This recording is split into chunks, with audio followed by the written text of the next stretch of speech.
who the teams are, at least 1 hour before the start of the game. And they should be medically fit.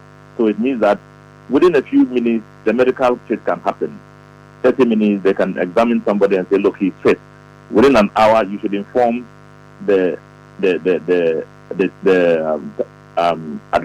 do you call it? The handlers very quickly that this is now the team we are going to present. So one wonders exactly what did they do when they did the change. Did they just imagine that, well, if you just change, that's all right? Then that's very, very unfortunate. And that's why I'm saying that it's a very basic thing that you should do as a coach. And if the coach doesn't do it or did not do it, it gives the impression that he is not properly equipped to be a coach, a national coach.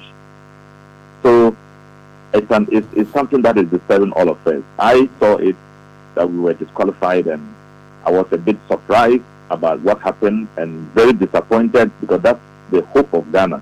I can't see how our 4x4 team, which we have a lot of trust in, can just be disqualified because of somebody's misconduct and poor understanding of putting the team in place.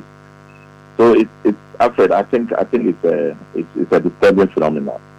You expect some heads to roll after this? I think so, unless the coach has an explanation why he got our team disqualified. The only thing we've received from the team, the Ghanaian officials, there is an apology. They only apologize to Ghanaian people for this. Oh yeah, that is the fundamental to do. That it is what to do now. But when they come, they should be subject to a thorough examination, and they should give a thorough explanation as to exactly what happened. Because if they do it and it got stuck somewhere, maybe they presented it, they did the right thing, but somebody didn't pass it on, it wasn't within their control, and etc., or they didn't just do it at all. If they got to the point when we realize that they didn't do it at all, that is the point we are worried about, that our coach doesn't have the basic knowledge enabling him to handle a national team. This is very, very unfortunate. And if it does happen this way, you don't know when it will happen again in a bigger form. Normally people suffer the consequence of their misbehavior, not because of the people themselves, but because of future instances where people would look at it as precedent that, look, Mr. A did this and he suffered. I'm not going to do it anymore. No matter what happens, I'm going to stick to this.